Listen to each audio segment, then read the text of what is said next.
कहता अगर हम पांचों ऐसी नंगे वदन पेड़ पे चढ़ के एक साथ अगर दूल्हे के रथ पे कूदे तो मजा आ जाएगा।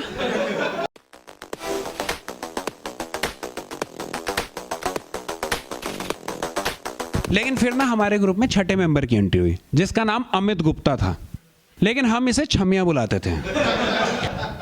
छमिया इसलिए क्योंकि 12th क्लास तक स्कूल इसको मम्मी छोड़ने आती थी। लड़के छोड़ो यार, स्कूल में लड़कियां छेड़ती थी इसको, लेकिन पढ़ने में बहुत तेज था ये, क्लास में फर्स्ट ही आता था। और इसने हमसे दोस्ती की क्योंकि इसको स्कूल में सरवाइव करना था और इसे पता था हमारे ग्रुप में आने के बाद इससे कोई भी मजे नहीं लेता। और हमने की क्योंकि इसने हमें संस्कृत सर वाले कांड से बचाया था जिसमें हमने सर से मजे लिए थे कि सर चलोगे कहाँ, यहाँ। तो छमिया ने ही आइडिया दिया था कि तुम्हें पेरेंट्स ही बुलाने हैं ना, तो तुम सब सिर्फ मम्मी को बुलाना, पापा को नहीं, क्योंकि जो कांड तुमने किए हैं ना वो सर मम्मी को बता ही नहीं पाएंगे आपके। कैसे बताएंगे कि आपके बच्चे ने मुझसे बदतमीजी की? क्या किया? उसने मुझसे पूछा चलोगे, मैंने बोला कहाँ, उसने कहा यहाँ। ऐसे तो नहीं बता सकते ना।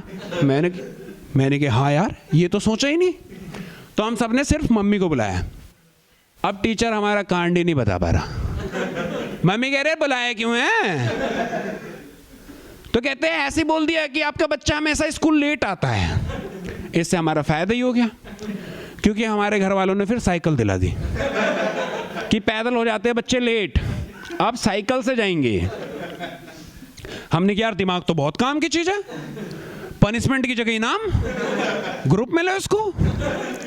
लेकिन फिर धीरे धीरे ना छमिया हमारे ग्रुप की जान बन गया क्योंकि हम सारी फीलिंग उसी को शेयर करते थे और बाकी उसे करते भी कैसे यार। उनसे बोलो भाई परेशान हूं तो जवाब बता किसकी मां नहीं। लेकिन छमिया सबकी फीलिंग समझता था। लेकिन फिर 12th के बाद हम सब हो गए अलग क्योंकि छमिया को रेगुलर कॉलेज मिल गया क्योंकि वो था इंटेलिजेंट।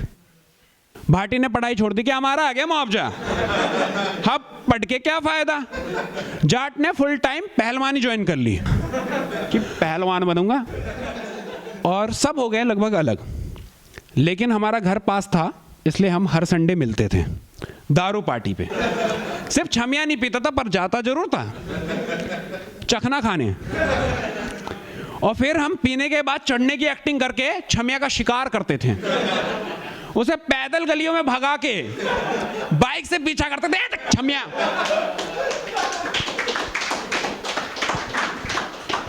और बाकी हमने व्हाट्सएप पे ना एक ग्रुप बना रखा था जिसमें हमारी फुल बकचोदी चलती थी। लेकिन एक दिन छमिया के बाप को पता चल गया कि हम उसके बेटे को अमित गुप्ता नहीं छमिया बुलाते हैं, क्योंकि छमिया को ग्रुप में बात करते करते मूत लग गई। वो मूतने गया, वो भी बिना फोन लॉक करे। अंकल ने मैसेज पढ़ने शुरू किए, उनके होश उड़ गए क्योंकि ग्रुप में हमारी बातें ऐसी होती थी कि और देख रहा छमिया मौसम आज तो दे ही देगा। और छमिया भी वैसे ही रिप्लाई देता था इतनी आसानी से नहीं।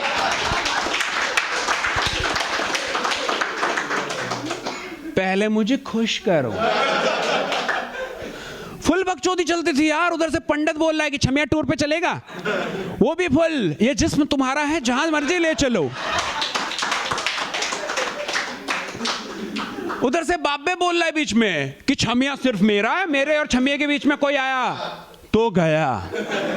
छमिया भी फुल सरदार जी मेरे इतने करीब मत आओ तो मैं तबाह कर दूंगा। फुल बकचोदी। उसका बाप ये बकचोदी नहीं समझ पाया। अंकल को लगा कि उनका लौंडा, वो भी बड़ा वाला, 5-5 मर्दों को संभाल रहा है। अंकल टेंशन में आ गए। वो उन्होंने छमिया को बुलाया कि बेटा देख, एक एज के बाद ना बाप बेटे को दोस्त बन जाना चाहिए।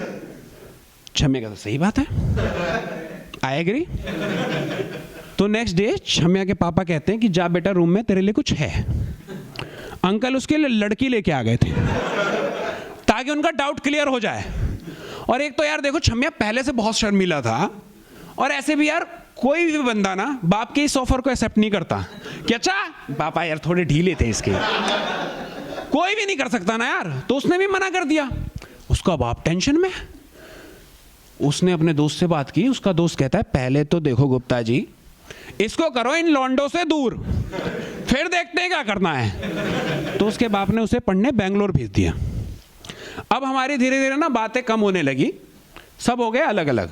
लेकिन अभी 1 साल पहले छमिया अपने शादी के कार्ड लेके आया कि भाई तेरे भाई की शादी है और आएगा और तूफान मचा दोगे तुम लोग। हमने कहा बिल्कुल मचा देंगे यार, बोलने वाली बात है, अपने जिगरी की शादी है यार, बिल्कुल आएंगे।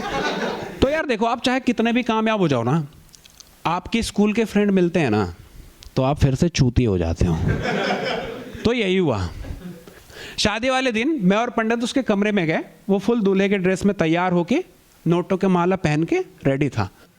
तो पंडित के दिमाग में चुल आई कि अगर हम इसके नोट के माले से दारू पिए सही याद बन जाएगी।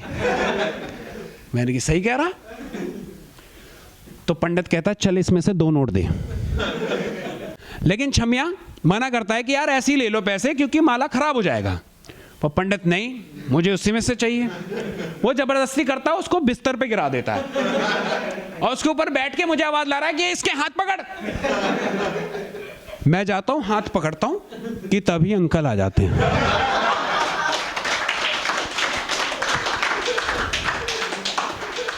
अब अंकल ने देखा जो कि मैंने छमिया का हाथ पकड़ रखा है, पंडित ने छमिया को बिस्तर पे लिटा के उसके ऊपर बैठा है और कह रहा कैसे नहीं देगा।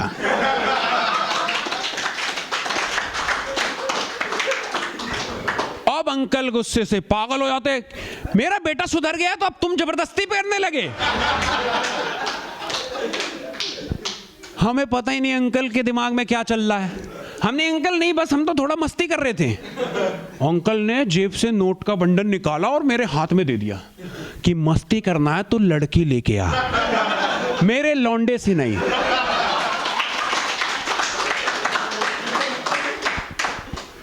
हमें लगा कि अंकल शायद लौंडे की शादी की खुशी में ज्यादा ही भावुक हो गए, सबको लड़कियां भी दे रहे हैं। हमने कहा अच्छा हुआ आ गए, छमिया ने बताया नहीं था। तो बारात निकली और हम सब ने भी वही किया जो हर युवा करता है, फुल दारू पी। 2 बोतल तो कार में ही पी गए। फिर बारात पहुंची छतरपुर, जहां से रथ यात्रा स्टार्ट होनी थी। गाड़ी से भाटी निकला और अपने कपड़े फाड़ लिए, वो भी खुद ही। मैं ये क्या किया, कह रहा गर्मी लग रही थी। मैं तो उतार भी तो सकता था। कह रहा यार की शादी है, आज भी कपड़े उतारेंगे क्या? उसने मेरी फाड़ दी। मैंने कहा मैंने कब कहा कि गर्मी लग रही है?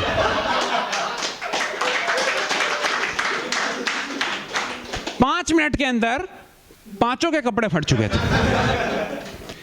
उसके बाद बाबा ने ढोल वाले से ढोल छीन लिया और खुद ही बजा बजा के नाच रहा है, खुद ही।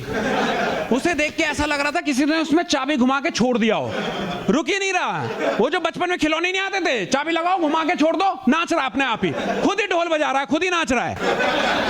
उधर जाट ऐसे ही चिल्ला रहा है कि यार की शादी है, सबकी गांड फाड़ दूंगा चर्रे से। कैसे? चर्रे से। मैंने बहन जो साउंड इफेक्ट कौन देता यार? उधर पंडित और भाटी पैर पे चढ़ के जो लोग नाच रहे हैं उनके बीच में कूद रहा है। अब लड़की का चाचा घबरा गया, क्योंकि यार बनिया लोग बहुत शरीफ होते हैं यार। वो घबरा गए हमारी हरकत देख के। वो बाबे से आके पूछते कि बेटा आप लड़के के दोस्त हो ना, लड़का हमारी बच्ची को ज्यादा तकलीफ तो नहीं देगा ना? बाबा कहते हैं तकलीफ ये तो चाह के भी नहीं दे सकता। इत्तू सा है उसका। क्या तकलीफ? सिर्फ गुदगुदी का एहसास करवा सकता है आपकी बच्ची को। फुल बकचोदी हो रही है यार वहां। फिर ना पंडित भागता हुआ आया हमारे पास कि ओए जिगरी की शादी ऐसा कांड करते हैं कि सब गेस्ट याद रखे। हमने की बता? कहता अगर हम पांचों ऐसी नंगे वदन पेड़ पे चढ़ के एक साथ अगर दूल्हे के रथ पे कूदे तो मजा आ जाएगा। ऐसा आज तक किसी ने भी नहीं किया होगा। और दारू पीने के बाद ना वो आइडिया हमें इतना बेहतरीन लगा, हमने पंडित का सर चूमा कि कैसे सोच लेता है सब। हमने कहा चलो करते हैं। तो हम आधा किलोमीटर आगे गए और एक पेड़ पे चढ़ के बैठ गए। अब बारात का इंतजार कर रहे हैं फुल। फिर बारात आई, हम पांचों एक साथ कूदे, रथ पलट गई, सहवाला पेड़ पे बैठ गया, दूल्हा जमीन पे धूल चाट रहा था। हमने क्या आ गया जी स्वाद। जब देखा तो दूल्हा कोई और था।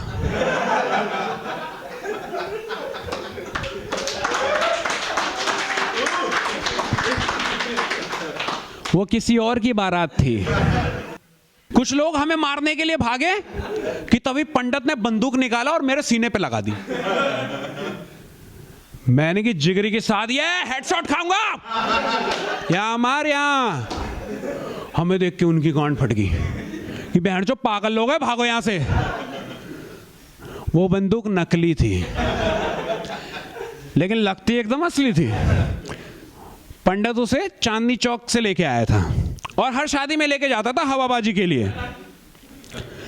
कि तभी वहां ना हमारा एक स्कूलमेट आया, कह रहा है तुम लोग यहां क्या कर रहे हो यार, गार्डन में चलो यार, प्रियंका भी आई है। ये नाम सुनते ही ना सारा नशा उतर गया, क्योंकि प्रियंका मेरी पहली मोहब्बत, क्रश, इश्क, जो मर्जी समझ लो। मुझसे ज्यादा मेरे दोस्त एक्साइटेड हो गए कि तू तब नहीं बोल पाया था, चल चल चल आज प्रपोज कर दे इसको।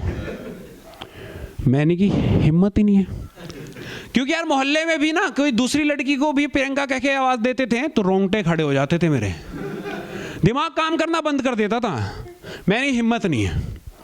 तो बाबे ने क्या करा, पंडित से बंदूक ली और गार्डन के बाहर जो लोग कार में दारू पी रहे थे उनके ऊपर बंदूक लगाई कि बोतल दे। बोतल लेके आया, मुझे नीटी पिला दी, पी। कहता भाई हिम्मत, मैं आ गई, कर देगा प्रपोज? हाँ कर दूंगा। तो उन्होंने प्लान बनाया कि हम लोग जाके डीजे बंद करवाते हैं और तू इस दीवार पे चढ़ के पूरी पब्लिक के सामने उसे प्रपोज कर दे। मैं ठीक है। जबकि पिछले 4 साल से मेरी उससे कोई बातचीत नहीं थी, कोई हाय हेलो नहीं, कुछ भी नहीं, डायरेक्ट प्रपोज। कॉन्फिडेंस देख रहे हो?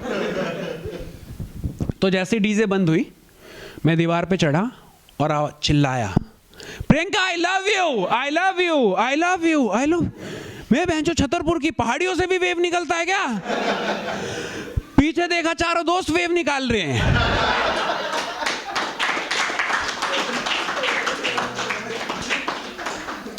प्रियंका की शादी हो चुकी थी।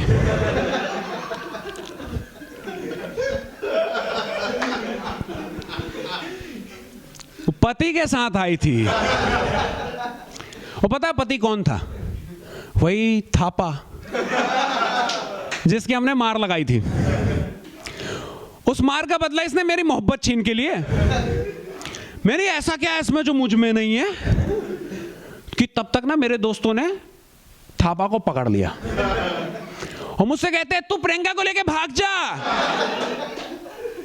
मैं प्रियंका की तरफ गया, वो कहती हिम्मत है तो मेरे मर्द से मुकाबला करके जीत मुझे। मेरे बहन जो पी हमने नशा इसको हो रहा है, ये कैसी बहकी बहकी बातें कर रही है, मेरे मर्द से मुकाबला करके जीत।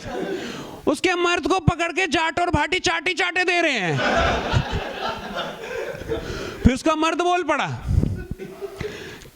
कि उस दिन भी तुम पांचों ने मिलके मुझे मारा था और आज भी मारोगी। कि प्रियंका आज मुझे कुछ हो जाए ना तो तुम आंसू मत बहाना, मेरे बच्चों को बताना कि कितने वीर थे उसका बाप। वो कह रही है मैं प्रेग्नेंट ही का हूं, कि तू मर गया तो आज बच्चा भी नहीं होगा तेरा। फुल बकचोदी चल रही है यार। वो ऐसे भारी भारी डायलॉग मार रहे थे दोनों पति पत्नी, जैसे इनको पहले से पता था कि शादी में ऐसा कुछ होने वाला है। और वहां शादी में जो लोग आए थे ना, वो तमाशा देख रहे हैं, उनको लग रहा है ना कि किसी मूवी की शूटिंग चल रही है। तो मैंने कहा मैं भी हीरो बनूंगा। तो मैंने कहा सब छोड़ दो इसको, अकेले लड़ूंगा। और नशे में ना थोड़ा ज्यादा ओवर हो गया कि राजपूत ओए निहत्तों पे वार नहीं करता, डंडा दे इसको। लेकिन खुद लेना भूल गया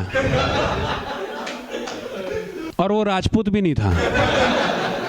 उसने डंडा मारा, मेरी बत्ती गुल हो गई। Thank you guys.